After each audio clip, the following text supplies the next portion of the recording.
안녕하십니까. 인간관계 심리학 9번째 시간입니다. 오늘은 지난 시간에 이어서 동기의 분류 중에 발달과 관련된 그런 분류를 보겠습니다. 여기 보시다시피 체계적 발달에 따른 분류 이렇게 얘기를 하고 있습니다. 지난 시간에는 동기의 분류를 원인에 따라 생리적, 심리적, 선천적, 후천적 해서 하위 두 종류를 봤었고요. 그리고 대인관계란 것은 바로 생리적, 선천적 동기가 심리적, 후천적 동기, 즉 경험에 의해서 변형된 것이다 이렇게 얘기를 했는데, 바로 그 경험이란 것은 그 유기체에게, 피양육자에게 중요한 의미가 있는 존재와의 관계겠죠. 이제 대인 동기니까. 근데 그런 경우에는 뭐 당연히 1차 양육자가 되어질 테고, 1차 양육자는 뭐 조부모도 될 수도 있고 또 뭐 고모도 될 수 있고, 하지만 뭐 확률적으로도 그렇고 바람직하기로는 건강한, 심신이 건강한 엄마가 1차 양육자가 되는 것이 생물학적으로도 그렇고 심리적으로도 그렇고 가장 의미 있는 대상이자 바람직한 양육자가 아니냐 이렇게 생각할 때, 바로 엄마가 초기에 그 갓난아이, 뭐 자기의 생명조차도 살았는 죽은지조차도 자각할 수 없는 그러한 상태의 아이와 그런 무의식적으로, 즉 아기에게 있어서는 비서술적 지식체계의 획득을 통해서 그렇게 선천적 동기, 생리적 동기가 엄마로부터 어느 만큼 충족되어지느냐가 이후 전생에 동안의 인간관계를 통해서 그 충족시키게 될 그런 동기와 관련되어지고, 그것이 인간관계에 결정적인 영향을 미친다. 그렇게 지난 시간에 마무리하는 내용을 살펴봤습니다. 그래서 이번 시간에는 이제 체계적 발달에 따른 분류를 하는데, 학기 초부터 종종 언급해드렸던 바로 메슬로의 동기에 관한 그런 생각을 살펴봅니다. 그래서 메슬로의 이런 동기 이론을 동기의 위계 발달 이론 이렇게 얘기합니다. 뭐 욕구 5단계 이론 이렇게도 얘기할 수 있겠죠. 보시다시피 하나, 둘, 셋, 넷, 5단계. 이것은 메슬로는 우리는 본능적으로 타고난다. 선천적으로 타고난 동기다 이렇게 얘기를 하고요.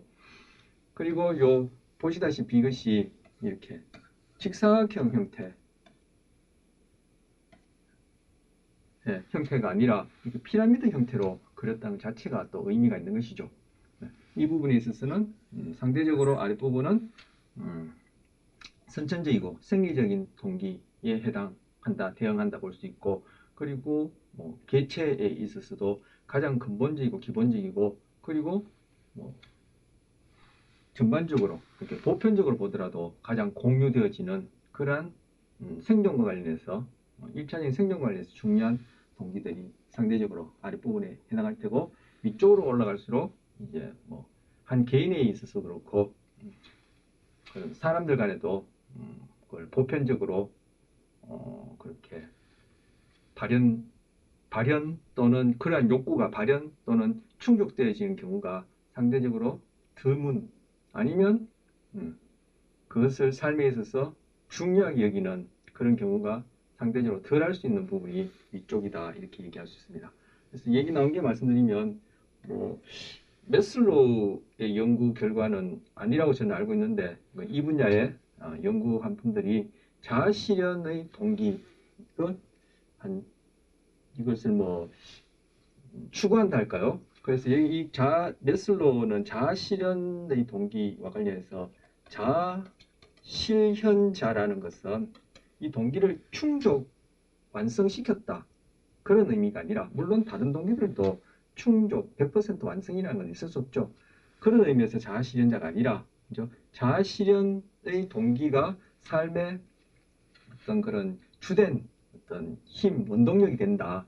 그렇게 여겨질 때, 즉 자아실현을 추구하는 사람이 바로 자아실현자다 얘기할 때, 바로 이런 자아실현자가 몇 명쯤 됐냐, 통계적으로 그렇게 얘기를 하기로는 10만 명 중에 1명꼴로 자아실현자가 있다니까, 지금 피라미드가 의미하듯이 상대적으로 드문 거죠. 하지만 이 생리적 동기, 안전의 동기 이런 것들은 상대적 하위 이런 동기들은 뭐 10만 명의 한 명꼴이 아니라 10만 명의 10만 명 모두가 10만 명의 10만 명 모두가 그렇게 추구하는 욕구 동기 이렇게 볼 수 있습니다. 그래서 여기 보시면 제일 아래 단계가 생리적 동기. 우리 앞서 좀 전에도 말씀드렸지만 그런 동기 원인과 관련해서 생리적 동기 살펴봤죠. 바로 그걸 얘기를 하고요. 그럼 이제 안전에 대한 동기. 예, 뭐 안전하지 못하면 우리 당장의 생존과 관련된 문제니까. 그리고 소속, 사랑의 동기. 세 번째, 그 요 부분이 뭐 우정, 이성 간의 그런 뭐 연애, 그렇다 더 나아가서 이제 결혼 뭐 이런 것들이 되어지겠죠. 그래서 요 부분이 바로 대인 동기, 대인 동기 원동력에 해당한다 이렇게 여기는데 사실 여기도 이게 동기 간의 밀접한 관계, 이것들 간의 밀접한 관계도 있지만 결국 이거 각각이 다 뭐 대인 동기에 다 관련되어지는 것이다. 여기서는 이것이 대인 동기 원동력이라고 했지만 저는 그것이 아니고 나머지가 다 원동력이다. 즉 대인 동기의 대인 동기를 일으키는 그런 다섯 가지 동기다 이렇게 저는 생각합니다. 왜냐하면은 우리 첫째 시간에도 얘기했고 지난 시간에도 제가 강조했지만 인간관계에 있어서 목적 없는 인간관계는 없다. 즉 인간관계라는 것은 하나의 수단이다. 뭐 우리 인간관계를 수단이라고 생각하는데 이게 참 부정적이죠. 냉정하게 얘기하면은 뭐 그럴 수밖에 없죠. 당장에 갓난아이는 뭐 자기가 뭐 자발적으로 능동적으로 소위 우리가 자각해서 하는 건 결코 아니지만 결국 1차 양육이 없으면은 당장의 생리 안전 즉 생존과 뭐 목숨 보존자치 안 되니까 1차 양육자를 표현이 좀 그렇습니다만 수단으로 해서 자기 생존을 가능하게 하는 거죠. 그리고 더 나아가서 이런 사랑, 소속, 우정, 그리고 결혼 이런 거는 결국 뭐 개체 보존뿐만 아니라 종족 보존에 있어서 우리 지난 시간에 생리적 동기, 선천적 동기 관련해서 볼 때 뭐 종족 보존 이런 거 번식 나왔지 않습니까? 그와 관련해서 하나의 수단이 될 수 있는 것이고 자아 존중감, 자아 실현 또한 그런 맥락에서 좀 여기 피라미드가 의미하는 바대로 얘기하자면은 고차적인 심리적인 혹은 또 어떤 사람은 이 자신의 동기를 영적 동기다 이렇게도 표현하는데 영적인 동기다 얘기하는데 그러한 부분을 충족하기 위한 수단이 결국 다 인간관계다. 그래서 인간관계에는 목적과 원인이 있다. 인간관계에는 주고받음이 없을 수 없다. 우리 앞서 사회심리학, 인간관계에 대한 사회심리학적 접근 안에 사회교환 이론 봤었고 그 역할과 역할이 서로 손해와 이익, 보상과 대가를 주고받는다. 그러면서 제가 그것이 결국 또 행동주의, 그 인간관계에 대한 성격심리학적 접근 중에 행동주의에서 얘기하는 바로 강화, 양방향적 강화, 곧 그렇게도 설명할 수 있다고 했는데 바로 그런 맥락에서도 그렇고 지금 이러한 동기들이 이 소속, 사랑의 동기뿐만 아니라 이 모든 다섯 가지 메슬로가 얘기하는 뭐 또 다른 학자 얘기한다면 이걸 또 뭐 네 가지, 일곱 가지, 열 가지도 얘기할 수 있겠지만 지금 여기 대표적으로 메슬로의 동기를 얘기를 하면서 최근에는 또 요 부분을 또 세분화해가지고 그래서 또 한 일곱 가지로 나누기도 하던데 어쨌든 우리의 동기라는 것은 메슬로가 얘기하던 앞서 봤던 원인과 관련해서 분류한 그런 동기들 되었던 간에 우리는 생물학적으로 그리고 심리학적으로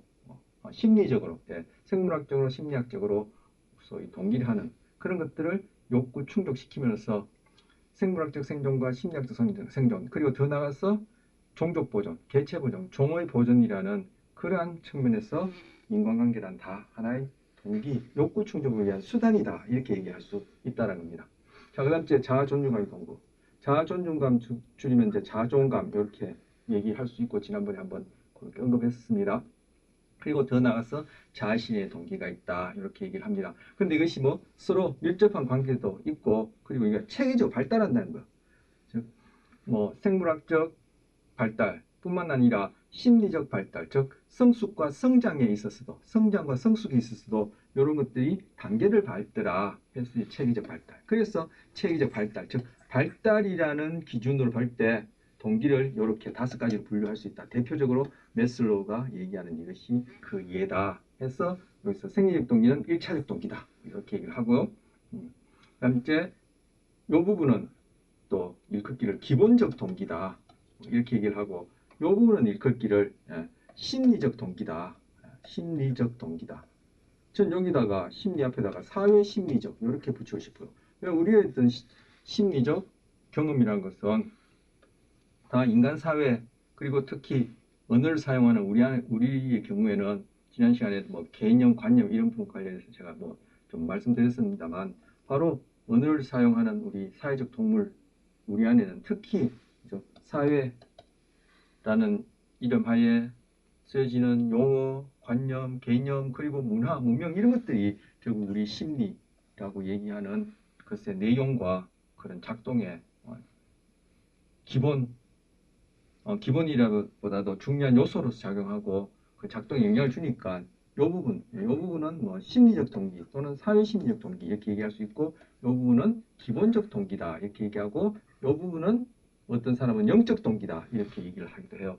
아니면 이걸 다 묶어서 심리 사회적 동기 이렇게 얘기합니다 하고요. 제가 이 메슬로의 동기 위계 발달 단계를 이렇게 묶음해서 이렇게 한번 소개해 드렸습니다. 그렇다면 요 하의 부분, 요 부분은 우리 앞서 봤던 개체 보존, 종족 보존, 그리고 그 외에 뭐 여러 가지 언급했었던 생리적, 선천적 동기에 대응되어지는 부분이고, 이런 부분은 바로 후천적, 심리적 동기에 대응되어지는 부분이다. 이렇게 볼 수 있겠죠.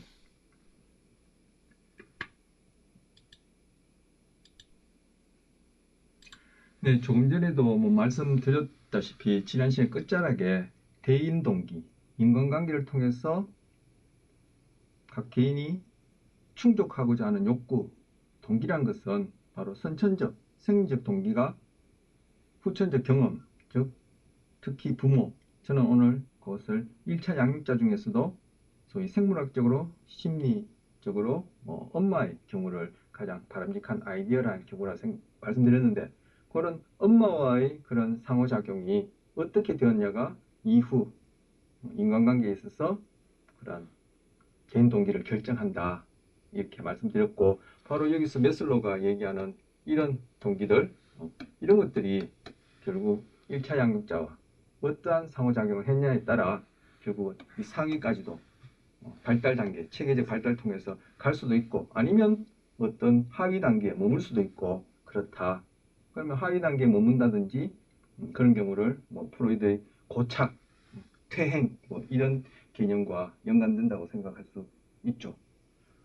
그래서 사람과의 관계를 통해서 내가 어떠한 욕구를 충족하느냐 그것은 결국 선천적, 생리적 동기가 후천적 경험에 의해서 어떻게 결정되어지느냐 지난 시간에 말씀드렸듯이 선천과 후천의 관계는 장전된 총알과 방아쇠와 같다고 했는데 이 메슬로의 생각처럼 이런 것들을 우리가 선천적으로 타고난 동기지만 이 동기가 어느 단계까지 어느 만큼 어떻게 발달, 성숙 되어지느냐는 것은 바로 방아쇠 단계라는 후천적 경험에 의해서 결정되어진다. 그리고 그 후천적 경험은 바로 1차 양육자와의 역할, 1차 양육자와의 상호작용이 아주 중요하다. 이렇게 생각할 때 그 후천적 경험은 다 똑같을 수 없다. 똑같은 강물에 두 번 발을 담글 수 없다. 이런 말을 하면서 저 개인에게 있어서도 똑같은 경우는 두 번 할 수 없듯이 사람들마다 그런 후천적 경우는 다양할 수밖에 없다. 그렇죠. 그 1차 양육자가 다 똑같은 사람일 수 없으니까요. 1차 양육자가 똑같다 하더라도 같은 자식이라도 그 후천적 경험이 상이할 수 있단 말이에요. 그러면은 그런 후천적 경험에 의해서 각 개인이 인간관계를 통해서 충족시키고 싶은 동기의 종류나 그 동기의 충족 정도 아니면 여기서 얘기하는 그 발달 수준이 어디까지 가 있느냐 그런 것들이 다 상이할 텐데 그런 상이한 개인이 만나서 서로 인간관계를 통해서 부지불식간에 프로이드 말대로 무의식적 동기 그리고 그런 무의식적 양자가 자기가 자각하지 못하지만 무의식적 메커니즘에서 그런 욕구 동기를 충족하려고 할 때 그것이 충족되어지지 않는 것이 바로 우리가 얘기하는 인간관계 갈등이고 그게 더 나가서 뭐 전쟁이다 이렇게 얘기할 수 있겠죠. 뭐 인류의 시작부터 지금까지 전쟁이 끊인 적이 없다고 하는데 최근에 제가 어디 뭐 동영상을 보다 보니까 그게 뭐 원래 찍은 동영상은 아닌 것 같고 근년에 뭐한 뭐 1, 2, 3년 전, 5년 전 찍은 동영상이 아닐까 싶은데 그냥 그 여러 가지 이렇게 맥락상 볼 때 근데 그분이 말씀하시기를 제가 현재 알고 있는 거는 뭐 이스라엘 팔레스타인 전쟁 그리고 러시아 우크라이나 전쟁 정도 크게 두 개씩밖에 모르는데 그분이 연구 조사를 하셨는지 그 당시에 게 지금부터 한뭐 길어봐야 한 5년 전 같은데 이 지구상에서 그 당시에 일어나고 있는 전쟁의 수가 52가지라는 거예요.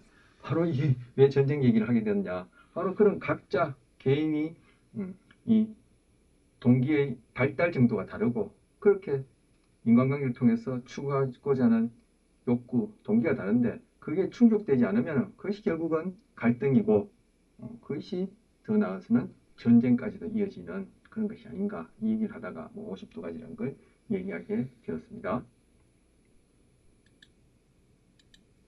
네, 이어서 그 다음 좀 보시면요. 지금 여전히 이제 메슬러의 동기 위계 발달 이론에 관한 얘기입니다. 자, 이러한 그 메슬러의 그런 동기 발달 이론의 특징을 보면은 하위 단계의 동기에서 상위 단계의 동기로 발달한다. 그래서 이제 단계적 동기다 이렇게 얘기를 하는 거죠. 이게 단순히 뭐 성장뿐만 아니라 심리적, 정신적 그런 발달을 같이 종합적으로 고려한 가운데 발달에 따라 이런 단계를 밟는다. 하지만 그 단계가 이 순서에 있어서는 보편적일 수 있더라도 각 개인들마다 이 단계를 어느 만큼 충족시킬지 아니면 뭐 여기 쓰는 대로 프로이드 개념처럼 고착, 퇴행을 보일지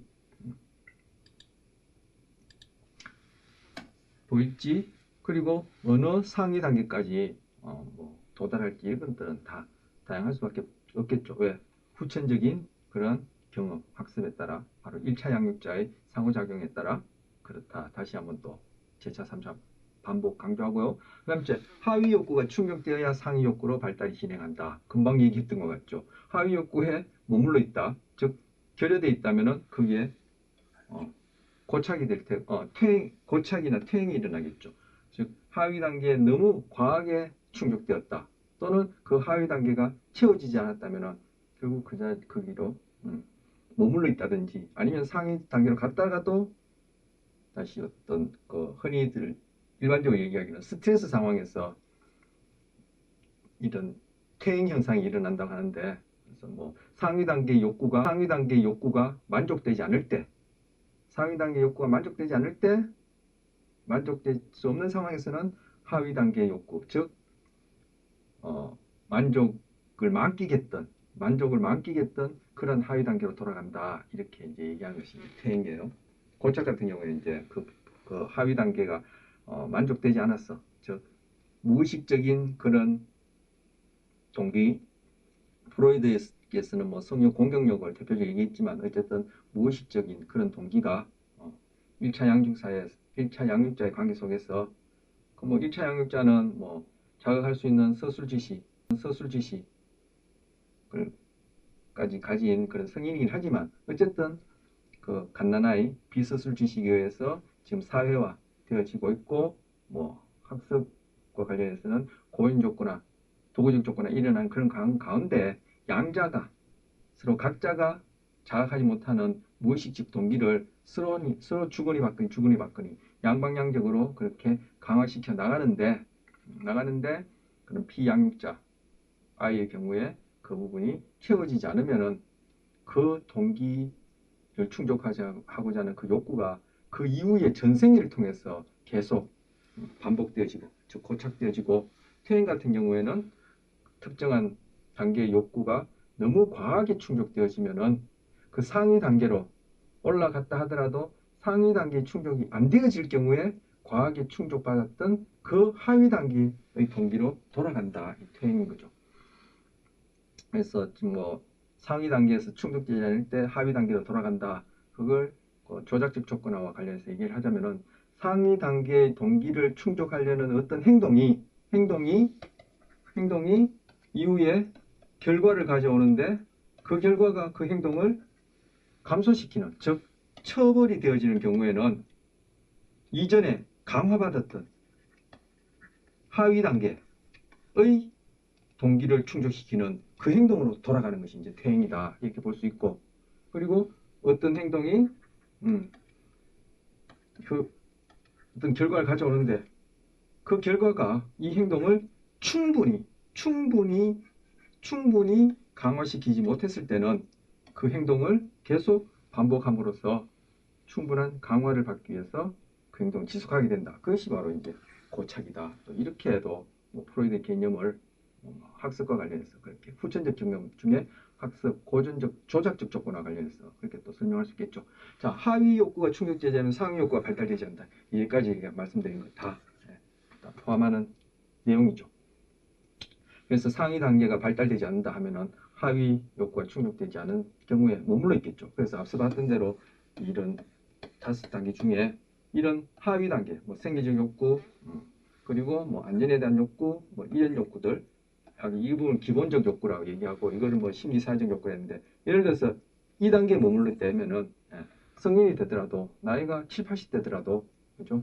이 상위 단계로는 발달이 안 되니까 이러한 동기가 삶의 어떤 원인이 되어서 이것들을 추구하고자 하는 것은 뭐 본인이 알 수도 없고, 그런 류의 어떤 삶을 하려는 그런 행동들은 뭐 나올 수도 없고, 그런 행동들이 강화받아서 이러한 동기가 충족될 수 있는 그런 비조차도 없는 거죠. 그러니까 뭐 극단적으로 얘기하면은 뭐 간단하게 태어나서부터 돌아가실 때까지 7, 80, 90년 동안 인간관계를 통해서 추구하고자 하는 그런 동기, 욕구 만족은 다 여기에 머물러 있는 거예요. 여기에 머물러 있는 거죠.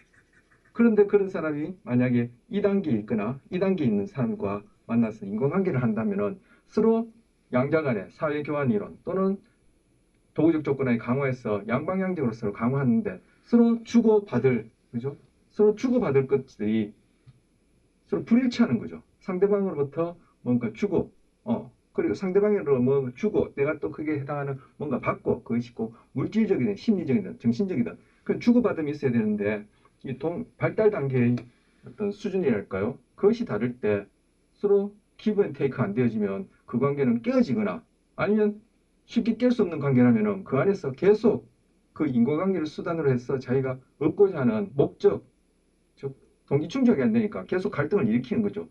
그게 결국 뭐 아까 얘기한 대로 전쟁까지도 그런 식으로 생각할 수 있지 않겠냐, 그렇게 제가 말씀드렸던 거요.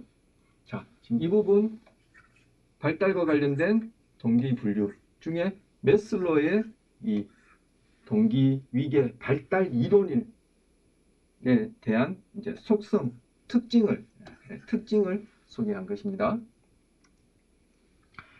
자, 이제 구체적으로 지금까지 본 것은 뭐 대인 동기라는 얘기가 뭐 안 들어갈 수 없고 자연스럽게 얘기가 되었지만, 지금까지는 동기에 대한 전반적인 것을 봤었고, 이제 구체적으로 인간을 향한 동기죠. 인간관계에서 채우고자 하는 욕구, 동기에서 대인 동기란 무엇인가, 이렇게 보는데, 제가 이 부분 대인 동기 처음 시작할 때 말씀드렸듯이 동기에 대한 전반적인 개념을 갖고 계시고 제가 나름 소개해드리려고 했고, 그 중에 자연스럽게 인간관계와 관련된 동기를 뭐 얘기 안 할 수 없고 얘기했는데, 그 부분이 잘 전달되었다면, 제가 잘 좀 소개를 해드렸다면 이 대인 동기란 무엇인가 이미 다 뻔한 얘기가 되겠죠. 사람이 사람을 만나고 싶어하는 마음이 강한가, 이게 대인 동기라는 거예요. 그래서 여기서는 뭐 사람만 집어넣으면 되는 거죠. 그런데 아리스토텔레스의 그런 명제처럼 뭐 인간은 사회적 동물이다. 즉 그 말이 뭐 인간이란 이 존재는 존재하려면은 그 생물학적이든 심리학적이든 정신적이든 뭔가 존재하려면은 사회, 즉 개체 간의 상호작용, 주거니 받거니 기브 앤 테이크가 안 되어지면은 이 인간이라는 개체, 그리고 더 나아가서 이런 종족, 즉 종 자체가 유지가 안 된다.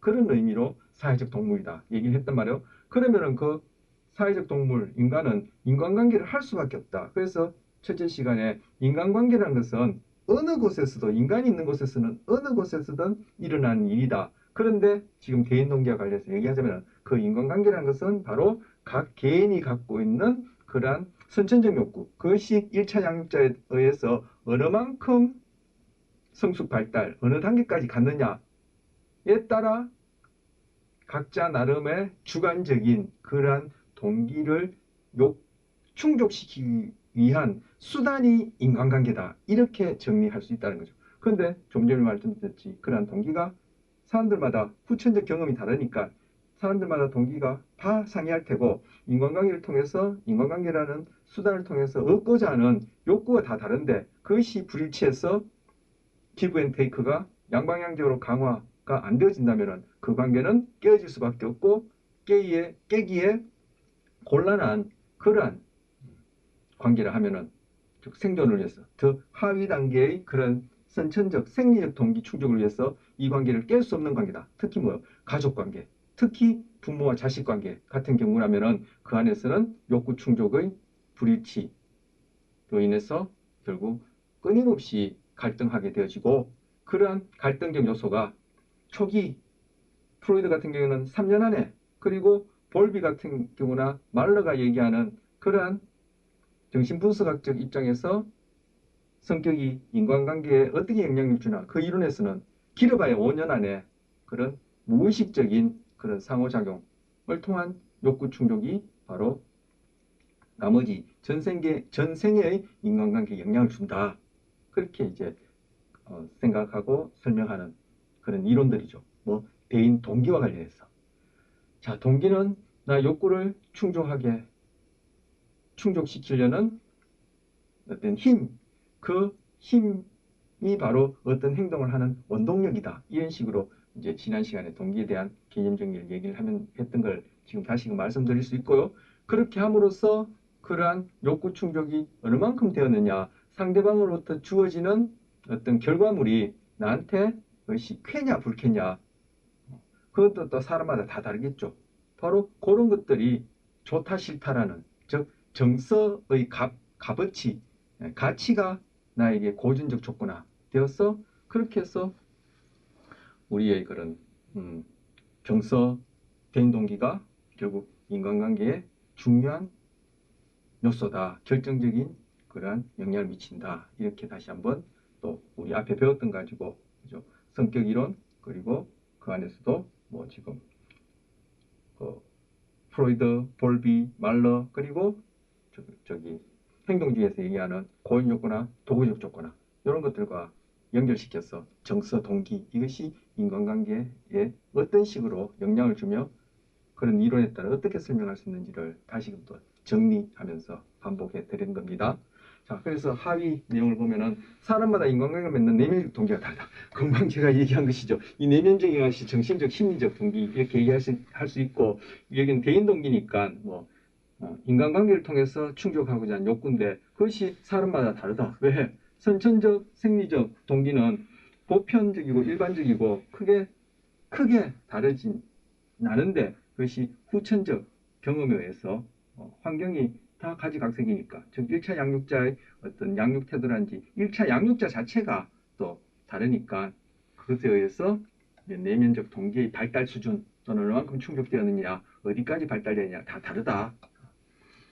자, 그래서 사람마다 대인 동기가 지향하는 구체적 목표가 다르다. 예, 내면적 동기가 어떤 종류냐, 뭐 고착이 일어나느냐, 퇴행이 일어나느냐, 어느만큼 충족했느냐, 아니면 어느만큼 결핍되었느냐, 어느 단계까지 갔느냐에 따라 그 동기에 해당하는 동기 충족, 즉 동기 충족, 욕구 충족에 해당하는 그런 구체적인 목표가 다를 수밖에 없죠. 뭐 동거 반복 같은 그런 얘기입니다만, 자, 사람마다 대인 동기의 충족을 위한 행동 방식이 다르다. 그렇죠. 동기 자체가 다르다, 발달 수준이 다르다, 동기의 종류가 다르다 하면은 그것을 충족하려는 행동도 각각 동기의 종류마다 상이할 수 있을 테고, 그리고 같은 수준의 같은 종류의 동기라 하더라도 그 충족하는 방식이, 즉 충족하는 방식, 행동이 결국 나에게 의미 있는 타인으로부터, 처음 시작은 1차 양육자가 되겠죠. 그 타인으로부터, 1차 양육자로부터 어떤 결과를 가져왔느냐, 그 결과가 강화를 일으키는 결과물이었냐, 처벌을 일으키는 결과물에 따라 그 각 개인에게는 특정한 동기 또는 특정한 발달 수준의 동기를 하더라도 그것을 추구하는 행동은 다양할 수밖에 없죠. 그래서 이런 다양성이 어떻게 보면은 또 우리 생존에 인간이란 종, 더 나아가서 유기체 전체의 어떤 그런 존재 그 유지와 그런 번식에도 중요하지만 한편으로는 이런 것들이 차이를 낳고 다양성을 낳고 지금 인간관계 관련해서는 갈등을 낳는 어떤 동전의 양면과 같은 것이다 이렇게 얘기할 수 있겠죠.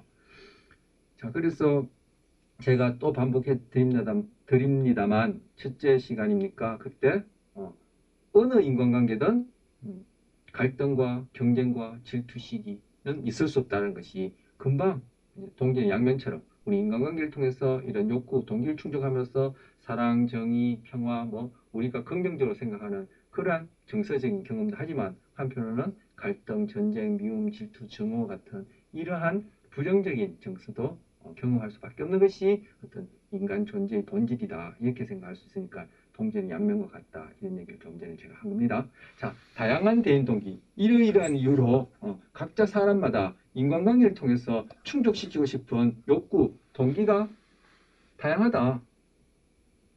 자, 그래서 다양한 대인 동기에는 이런 것들 생물학적 동기, 의존 동기, 친해 동기, 지배 동기, 성적 동기, 공격 동기, 자기 존중감의 동기, 자아 정체감의 동기. 지금 자아 존중감, 자아 정체감 이거는 메슬로의 뭐 자존감 그리고 자아 실현 동기에 대응되어지는 동기라 볼 수 있고 생물학적 동기, 뭐 의존 동기 이런 것들은 앞서 봤던 뭐 생리적, 선천적 동기와 관련되어지고 의존 동기는 지금 보니까 또 뭐 메슬로의 안전에 대한 욕구, 안전에 대한 동기, 그리고 뭐 소속, 사랑의 동기하고 관련되고, 그리고 친해 동기 같은 경우는 또 메슬로의 사랑, 뭐 소속 이런 과 관련되고, 지금 성적 동기 하니까 지금 당장에 뭐 프로이드의 그런 성욕, 공격욕, 공격 동기도 있네요. 그런 것들이 생각나고, 그리고 지배 동기 하니까 저는 라캉이 생각나요. 라캉은 뭐 프로이드 뭐 버금가는 그런 또 뭐 정신분석학자라고 알려져 있는데 이 사람이 우리가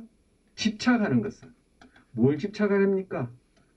욕심내지 마라 집착이라 얘기하는데 바로 동기, 욕구가 우리는 없을 수 없죠.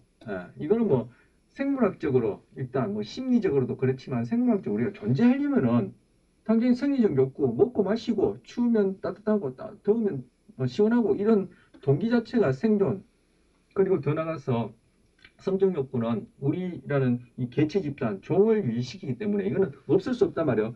그런데 그 동기 욕구가 지금 현실적으로 충족할 수 없음에도 불구하고 그것들을 계속 충족하려고 프로이드의 용어를 빌리자면 고착이나 퇴행을 보이고 있는 그런 형태라면 그런 욕심, 곧 집착이라는 거.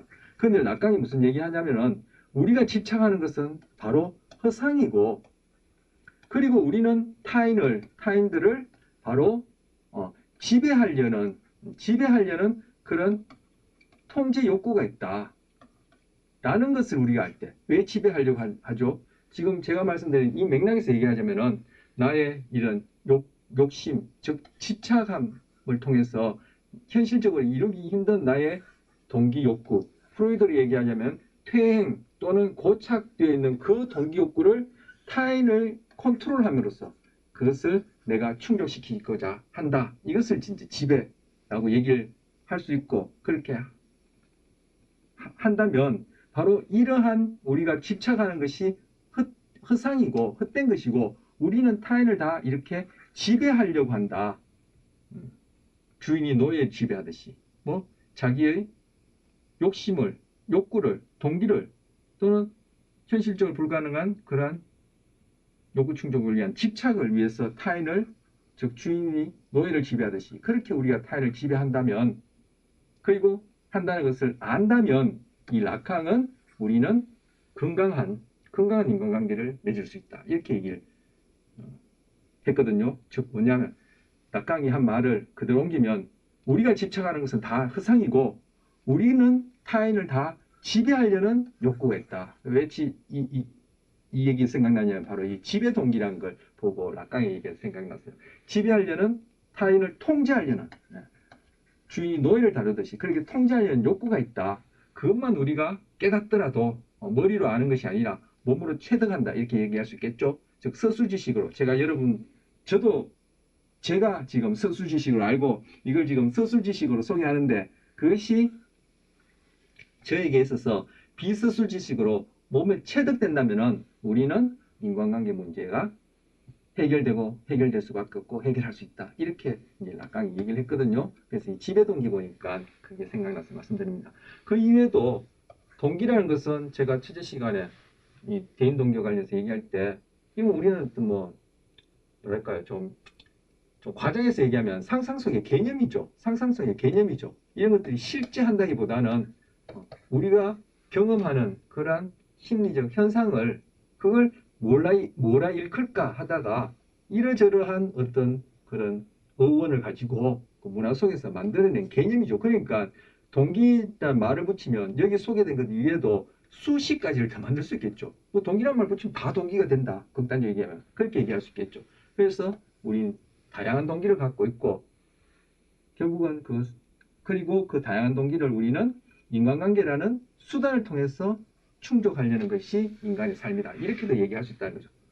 한편으로 이런 동기를 줄인다면은 이건 또 아까 말씀드렸고 지난 시간에 봤듯이 그냥 생리적 동기, 뭐 심리적 동기, 선천적 동기, 후천적 동기 이렇게 간단하게 또 줄일 수도 있고 메슬로우의 이론을 빌리자면은 5단계 아니면 더 세분화해서 7단계 줄일 수 있고 동기란 말을 붙이자면은 수만 가지를 만들 수 있겠죠. 네, 그런 것이 바로 동기 개념이다. 이렇게 다시 한번 말씀드릴 수 있고요. 자, 대인 동기 개인차. 아까 개인차 왜 생긴다 했죠? 오늘 초대에서도 말씀드렸고 그리고 지난 시간에 제가 생리적 동기, 심리적 동기 그리고 선천적 동기, 후천적 동기 얘기할 때 심리적 동기와 후천적 동기는 학습, 즉 후천적 경험에 의해서 그렇게 형성되어지는 동기다 이렇게 말씀드리면서 뭐 장전된 총알과 방아쇠 오늘도 얘기했지만 그런 식으로 말씀드렸잖아요. 그래서 대인 동기는 개인차는 생길 수밖에 없죠. 금방 그 얘기가 지금 다시 지금 여기 이제 서술되어 있습니다. 대인 동기 개인차는 선천적 요인과 후천적 요인에 따라 발생되어진다. 선천적 요인이라는 것도 유전적으로 다 똑같을 수 없으니까 조금씩 개인차가 있지만 그것은 대체적으로 보편적인 일반적이고 공유한 부분이 많은데 이 후천적 요인이라는 것은 바로 1차 양육자 그 중에서 특히 엄마 생물학적인 엄마가 이제 확률적으로 1차 양육자가 되기 쉽고 중요한 역할을 하는데 그것에 의해서 이 대인 동기가 발생되어진다, 형성되어진다. 메슬로 얘기하자면은 어느 단계까지 그것이 발달할 수 있느냐 결정되어진다. 그것이 결국 프로이드, 볼비, 말러 그리고 행동주의에서 얘기하는 그러한 학습 과정을 통해서 형성되어지고 그것이 나머지 전생에 있어서 전생에 동안 만나게 되어지는 그런 인간관계 속에서 어떠한 욕구, 동기를 추구할지를 결정하는 데 지대한 영향을 미친다. 다시 한번 또 재차 3차 반복드리고요. 대인 동기의 특성, 즉 대인 관계에서 지향하는 구체적 목표와 행동 방식은 다 다양한데 아까 이 구체적 목표, 행동 방식이 다양하다는 것은 바로 앞 슬라이드에서 얘기했잖아요. 바로 그러한 것이 성격이다. 이렇게 얘기를 하는 거예요. 성격은 뒤에 가서 또 이렇게 문구로 또 이렇게 딱 정리의 부분을 볼 수 있겠지만 제가 이미 말씀드린 적이 있는데 성격을 이렇게 저렇게도 설명하지만 제한테는 아주 명쾌한 성격에 대한 개념이 모든 행동의 총체적 집합 이게 저한테는 개념이 딱 와 닿더라고요. 그런데 바로 이 성격이 어떻게 구성되어지느냐 바로 우리가 대인관계 속에서 추구하는 그 동기 즉 어떤 동기를 추구하느냐 그리고 특정한 동기 내에서도 그 동기 추구를 위해서 구체적으로 어떠한 목표, 목적을 달성함으로써 욕구를 충족시키려고 하느냐 그리고 그 충족 행동 방식이 어떠냐가 성격을 구성한다 이렇게 얘기를 하고 우리가 뭐 흔히 야, 제 성격 좋다, 제 성격 뭐 어떻다 얘기할 때는 다 인간관계 속에서 얘기하는 그 사람의 행동을 얘기하는 거 아닙니까? 예. 그래서 성격을 이렇게도 대인동기와 관련해서, 즉 대인동기 개인차와 관련해서 이렇게 개념을 다시금 정리하고 생각할 수 있다 이렇게 말씀드리고, 지금 여기서 행동 방식 아까도 말씀드렸지만 1차 양육자 사이에서, 그리고 뭐 성인의 경우에도 마찬가지고, 그죠? 비서술지식으로 부지부식 간에 내가 하는 행동이 어떤 결과를 낳느냐에 따라 그 행동이 강화되기도 하고 처벌되기도 함으로써 내 매 순간 모든 행동들이 이렇게 저렇게 조절될 텐데, 바로 그러한 행동, 모든 행동이 총체적 집합 안에 포함될 뿐만 아니라 모든 행동이 총체적 집합이 바로 이러한 조작적 조건으로 얘기할 수 있는 양방향적 강화에 의해서 형성된 그런, 또는 처벌에 의해서 형성된 행동들이죠. 그리고 구체적 목표라는 건 뭐예요? 내가 어떤 행동했을 때 그 주어진 결과가 나의 행동을 강화하거나 처벌했다면은 그 결과가 내 동기, 욕구를 충족시킬 수 있는 그런 결과였다면은 나에게 있어서는 그 결과물이 구체적 목표가 되는 것이죠. 그래서 이 부분을 제가 왜 다시 이렇게 조작적 조건과 관련해서 얘기하냐면은, 성격이란 것을 모든 행동의 총체적 집합이라 한다면은 이 행동이라는 것은 결국 내 욕구 충족을 위한 수단이고, 즉 인간관계라는 수단을 통해서 구체적으로 그 욕구 충족을 위한 어떤 하나의 도구고, 그래서 도구적 조건화, 조작적 조건화 이렇게도 일컫는다고 볼 수 있는데, 도구고 그 결과물이 나의 행동을 강화시키거나 처벌시키는 경우라면, 예를 들어서 강화를 얘기하자면 강화시키는 경우라면 그 결과물이 나의 욕구 충족을 위한 구체적 목표물이 되는 것이죠. 그렇다면 결국 여기서 모든 행동의 총체적 집합이라는 것은 그 결과물이 나한테 긍정적인 정서, 쾌불쾌라는 정서적인 결과를 가져다주는 US냐 CS냐에 따라 이 행동이 강화되거나, 아니면 부정적인 정서, 즉 결과물을 가져다주는 USCS라면 처벌되는 형식으로 그렇게 형성된 모든 행동의 총체가 집합이라 얘기한다면, 성격은 결국 뭐 고전적 조건화와 도구적 조건화에 의해서 형성된 우리의 행동이다, 그렇게 얘기할 수 있고, 이런 고전적 조건화와 도구적 조건화라는 것은 바로 우리 안에 있는, 우리 신경계에 있는, 안에 있는 것이 아니라 우리 신경계에 있는 그울류를 통한 모방을 통해서 또는 공감을 통해서 타인이든 그 상황에 대한 그러한 감정이입을 공유하고, 그래서 고전적 조건을 통해서 좋다 싫다라는 쾌불쾌라는 정서를 경험하게 되어지고, 또 부지불식간에 하게 되어지는 모방 행동이 도구적 조건을 통해서 강화 처벌받느냐, 이런 식으로 얘기할 수 있다는 거죠. 성격이라는 것은. 그래서 다시 한번 말씀드리면, 성격은 모든 행동의 총체적 집합이라 할 때는 이 모든 행동이 어떻게 형성되느냐, 이런 식으로 고전 조건화, 도구적 조건화가 바로 그울류를 통한 모방 공감이 일어나는 중에 이것이 어떠한 정서적 반응을 형성하고 어떠한 행동을 빈번하게, 어떠한 행동을 덜하게 하느냐, 그런 것들이 비서술지식으로 부지불식간에 일어나서 나에게 습관화된 것, 제2의 천성이라 얘기하는 습관화된 것이 성격이다, 이렇게 얘기할 수 있다는 것. 그 안에는 당연히 개인차가 있을 수밖에 없고, 이렇게 말씀드린 이 과정 속에는 욕구 충족이란 것이 지금 관여할 수밖에 없겠죠. 자, 그 다음째 대인동기 개인차 이렇게 얘기했는데, 말씀드렸는데, 이 대인동기 개인차와 관련해서 유전적 요인을 보고 또 후천적 요인을 또 다시 보겠습니다. 똑같은 얘기를 계속 첫째 시간 이후로 반복하게 되는데, 우리 앞에 배웠던 것이 다 어떻게 연결되어서 지금 관련되는지 설명하기 위해서 제가 반복하기도 하고, 제가 또 나름 중요하다 싶어서 또 반복하기도 하고, 한편으로는 계속 좀 정리해 간다는 의미에서도 자꾸 반복을 많이 하게 되는데, 개인 동기의 개인차가 개인 동기가 아니죠. 죄송합니다.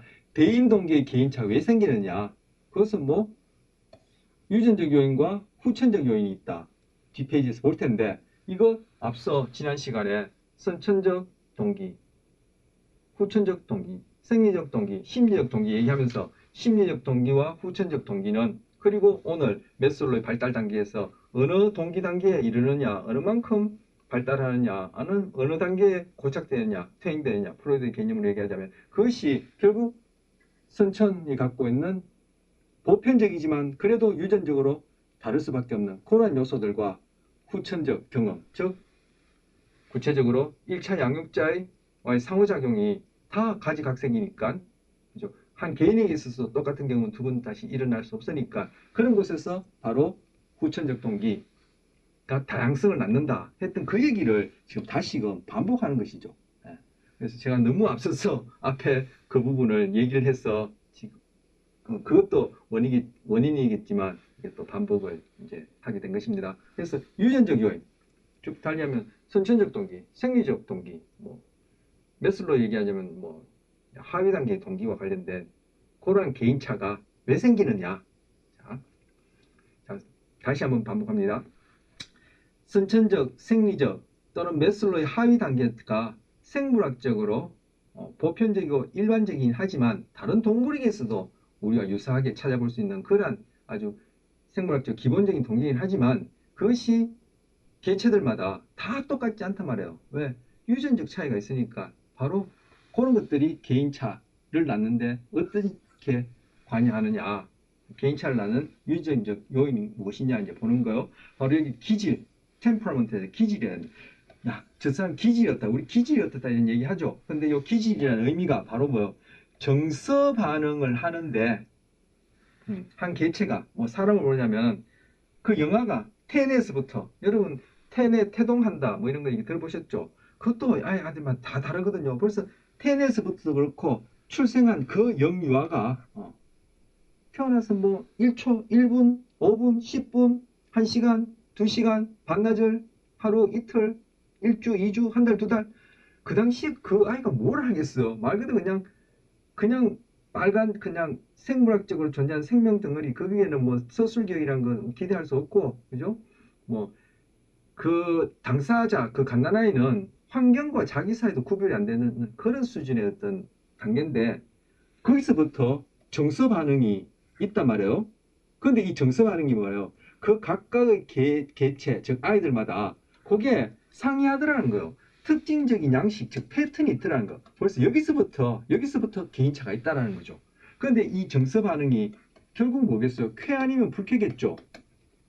배고프냐, 저지 오느냐, 기저귀가 젖어졌느냐, 깨끗하냐, 체온이, 주위 온도가 더우냐, 시원하냐, 추우냐, 뭐 이런 것들과 관련해서 본인이 부지부식간에, 즉 비서술 지식으로서 본인이 자각하지 못하는 수준에서 그런 것들이 어느 만큼, 즉 그 욕구가, 생리적 욕구가, 선천적 욕구가 충족되느냐 하는 것인데, 그러한 것에 대해서 충족 또는 불쾌, 쾌불쾌를 표현하는 반응성이 그러한 아이들마다, 개체들마다 상이하더라는 거예요.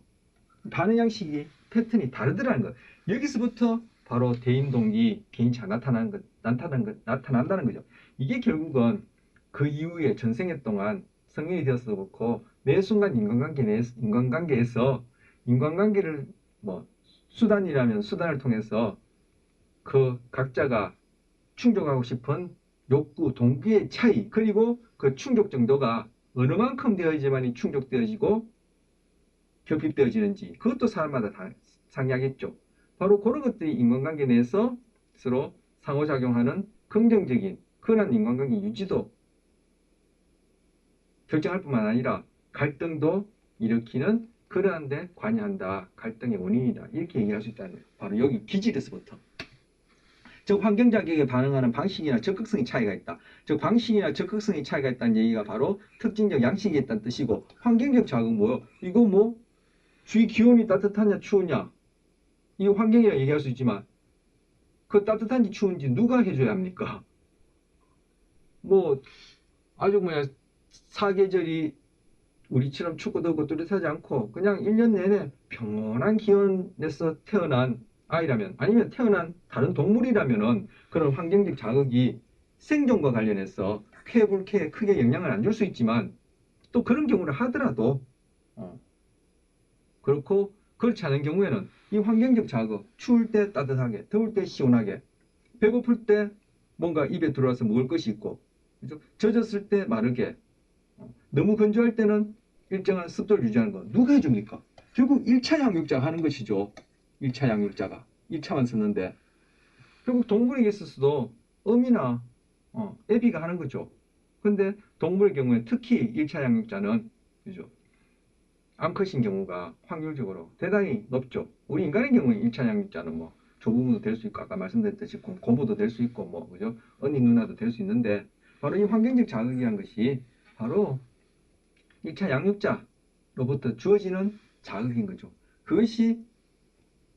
그것에 대해서 반응하는 방식, 적극성이 차이가 난다. 아까 이거 말씀드릴 때 설명했던 그 내용과 같은 내용이고요. 구체적으로 두려워한다 또는 과민하냐, 활동적이냐, 수줍으냐, 공격성 등이 바로 이러한 것들이 바로 이미 태어날 때 유전적 요인으로 차이가 있더라는 거예요. 이거 다 정서적 특성들이죠. 바로 정서적 차이가 바로 대인 동기의 개인차의 어떤 시발이 되어진다. 바로 이런 것이 후천적 경험에 의해서 어떻게 형성되느냐가 대인 동기를 결정한다는 것이 지난 시간에 끝자리에 말씀드린 선천적 동기가 후천적 경험에 의해서 변형된 것이 대인 동기다. 그렇게 얘기를 하는 거죠. 그래서 제가 아까 동기 얘기하면서, 그죠? 고전 조건화, 도구적 조건화도 얘기를 하고, 서로 양방향적으로 사회 교환 이론에서 얘기한 것처럼 주거니 받거니 기브 앤 테이크를 통해서 그렇게 생존을 위한 그러니까 욕구, 충족, 그것이 인간관계다 얘기를 하면서 제가 자연스럽게 정서 얘기하고 또는 정서적 가치 얘기하고 정서의 값, 정서가 이렇게 얘기한 것이 바로 이걸 염두에 두고 얘기한 거예요. 우리 인간관계를 통해서 만족을 할 때 행복을 경험하고, 인간관계를 통해서 만족하지 못할 때 불행을 경험한다 할 때, 뭐 실제 그렇고 대부분의 사람들이, 그럼 인간관계를 통해서 불행을 경험한다, 갈등을 경험한다는 것은 인간관계를 통해서 나의 욕구 동기가 채워지지 않았다는 거죠. 그럼 그 욕구 동기가 왜 채워지지 않았느냐? 상대방이 나한테 어떤 줄 것을 안 줬어. 그럴 수도 있지만 상대방이 나한테 줬는데 내가 목표로 하는 것도 다르고, 아니면 내가 충족하기에는 너무 부족하다면은 그것이 갈등을 낳을 수 있는데, 그게 왜 그러냐? 후천적인 요소도 있지만 바로 이런 유전적 요소에 있어서 기질, 즉 정서적 반응 특성이 이미 다르고, 그것이 후천적 요인에 있어서 그것이 증폭되거나 어떤 식으로 변형된 결과다, 이렇게도 얘기할 수 있고, 또 그럼 상대방은 나한테 왜 내가 목표로 하는 그러한 결과물, 즉 give and take에 해당하는 그러한 것을 주지 않느냐? 상대방에 있어서는 상대적으로 그 사람이 동기 수준이라든지 욕구 만족을 위한 구체적 목표라든지 아니면 발달 단계에 있어서의 그런 단계라든지 그런 것들이 상이하니까 상대방은 준다고 줬지만 나에게 있어서는 그런 주관적으로 선천적 후천적의 결과로 나에게는 그것이 전혀 부족하다, 내가 원하는 것이 안 된다, 이래 되면은 둘 사이에서는 갈등이 있을 수밖에 없겠죠. 그래서 아까 말씀드렸다시피 뭐 지금 제차 3차가 아니라 5차, 6차 뭐 앞으로 수십 차례 반복하게 될 텐데, 결국 인간관계 내에서는 행복 이면의 불행, 뭐 사랑 이면의 증오라는 것이 동전 양면처럼 따라다닐 수밖에 없다. 그것이 인간 존재의 본질이 아닌가, 이렇게도 얘기할 수 있겠다, 이렇게 말씀드릴 수 있겠습니다.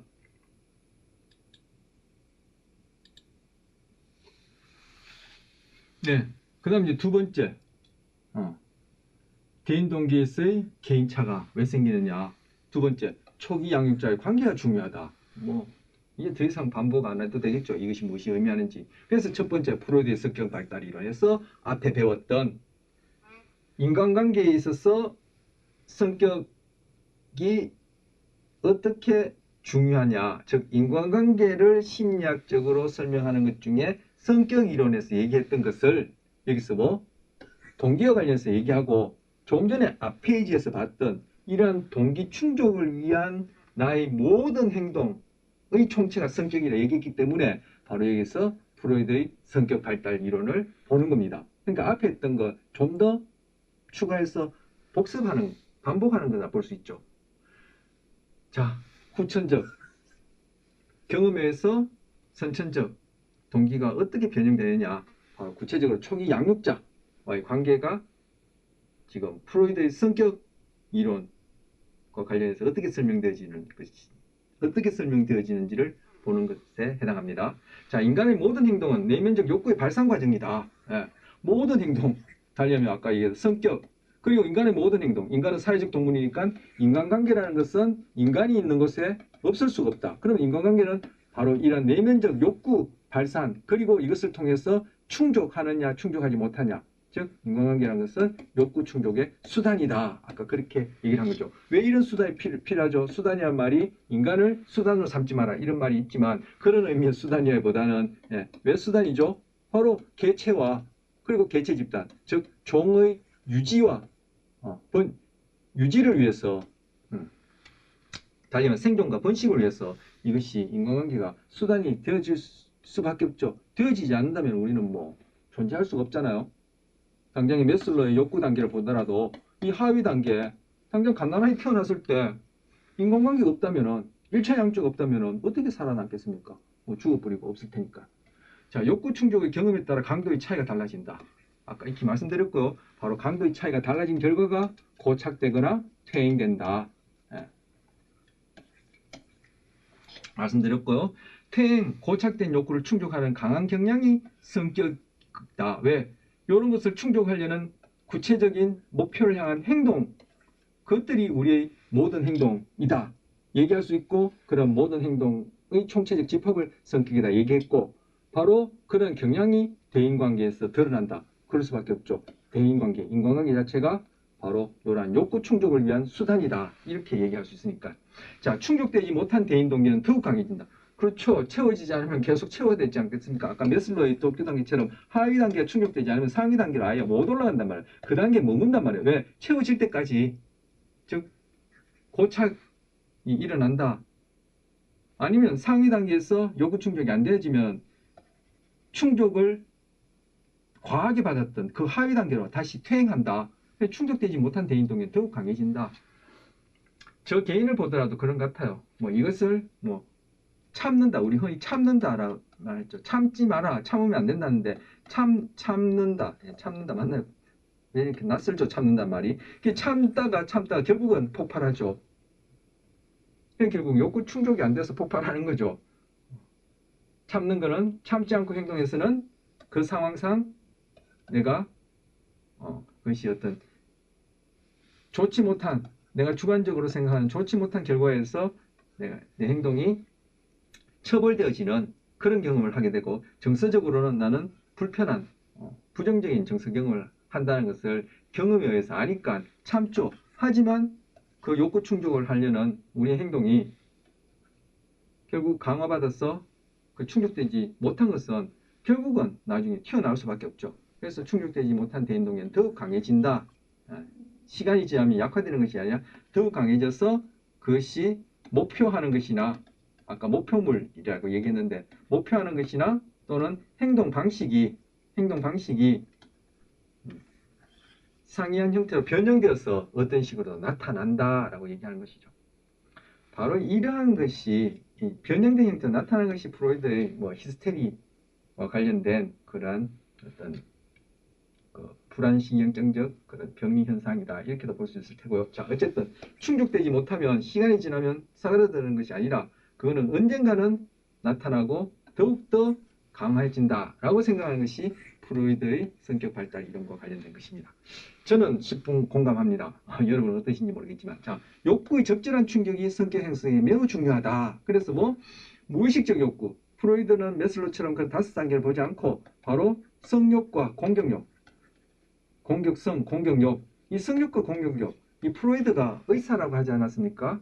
그리고 그 생물학적 베이스가 있으니까 바로 가장 기본적인 개체의 시작에 있어서 가장 토대가 되어지는 그 부분을 가지고 일반화시켜서 설명하려고 했다라고 보여지고, 바로 성욕 공격욕이 바로 여기 개체의 또는 종 집단의 유지, 번식에 가장 결정적이고 기본적이고 보편적이고 필수적인 것 아닙니까? 그래서 이런 부분들이 무의식적으로 우리 안에 자리 잡고 있는데, 즉 욕구 동기가 있는데, 이건 성인의 경우도 마찬가지고 있는데, 그런 것들이 초기 3년, 태어나서 3년 동안에 1차 양육자 사이에서 어느 만큼 서로서로 비서술적 그런 과정을 통해서, 즉 무의식적으로 충족되느냐가 이후의 모든 성격을 결정하다시피 한다라고 생각한 게 프로이드의 성격 발달 이론 아닙니까?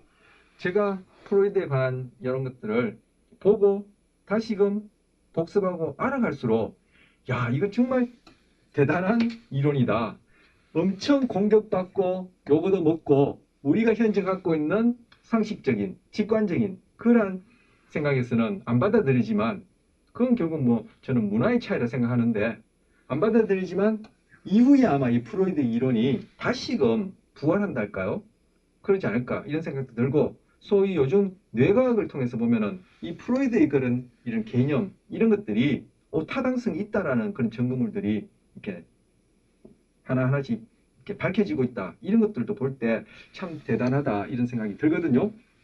자, 욕구의 적절한 충격이 성격 형성에 매우 중요하다. 뭐 앞서 말씀드렸던 그런 맥락에서도 그렇고, 프로이드의 이런 성격 발달 이론과 관련해서 그렇고, 지금 말씀드린 거 요거 이해하시리라 생각하고요. 자, 그다음, 자, 대인 동기 초기 양육자의 관계가 중요하다고 관련해서 프로이드 받고, 그다음 또 하나 할로우의 대리모 실험이라는 것을 이제 보려고 합니다. 근데 이 동영상도 있고, 이 동영상이 어느 만큼 긴지 모르겠지만, 또 동영상 관련해서 제가 또 이렇게 저렇게 또 좀 설명드리고 싶은 것도 해서 하다 보면은 시간이 좀 너무 많이 길 것 같아서, 요거 할로의 대리모 실험, 즉 초기 양육자의 관계가 대인 동기의 개인차에 미치는 영향, 즉 후천적 경험이 되겠죠. 그와 관련해서 두 번째 할로의 대리모 실험과 관련된 그런 주제는 다음 시간에 살펴보도록 하겠습니다.